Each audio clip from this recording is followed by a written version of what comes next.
Assalomu alaykum qadrli kuzatuvchilar. Mana bu matrasimiz razmeri 210 ga 170 bo'ladi. Ramkali, ustilariga, yonlariga hamma yog'iga 222 plotniy parallon aylanadi. Biz buni sim karkaz deymiz. O'shani yasalish jarayonini sizlarga ko'rsatib boramiz etapma-etap. Bu matrasimiz ham yonlari cho'kmasligiga hamma tarafiga graylini zetlardan qo'yib chiqamiz.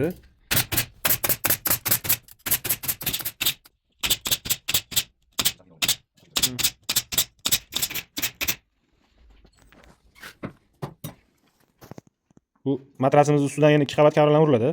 Yana tam 2 ustidan, yana tam 2 blok ustidan.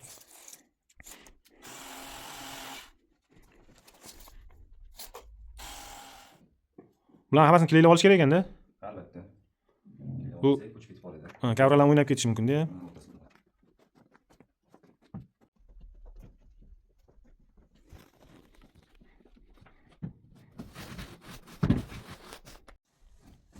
Ikkinchi qavatini ham yozilyapti. Ikkinchi qavatini ham klaylab olasizmi?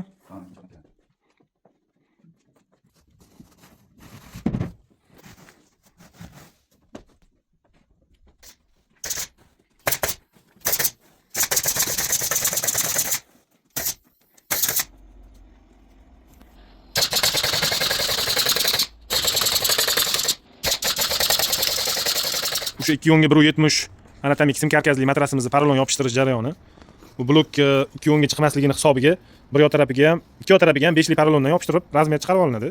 Yonlariga 2 lik parallon, ustiga ham, teg tarafiga ham 2 lik parallon 22 plotniy parallondan yopishtirib olinadi. 2 lik parallon yopishtirib olindi, 22 plotniy.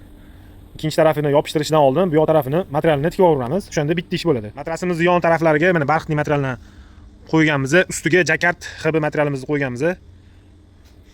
Ustiga materialni tikishdan oldin ham bitta klaylab olamiz. O'zi boshidan e'tibor berayotgan bo'lsanglar, kavralarni ham anatomik blokka klaylab oldik, o'ynab ketmasligi uchun.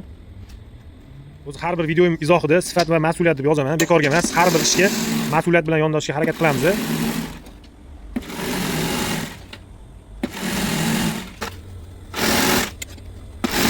Matrasimizni polni bitgandan keyin yana bitta obzor qilib ko'rsatamiz. O'sha mana 210 ga 170 sim karkazli anatomik matrasimiz tayyor bo'ldi. Bu tayyor holatda. Buni hamma yog'i 2 lik parallon aylangan, yonlariga, tepasiga, yaqinroq kinokrator mana yonlariga barxtli materialdan qilingan.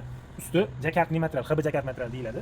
Kimga mana shunaqa matraslar, ortoped matraslar, bespurjinli, topperli kerak bo'lsa, oxirida, mana shu videoning oxirida nomer qoldiramiz. Shu nomerga aloqaga chiqsanglar, sizlarga batafsil ma'lumot beramiz.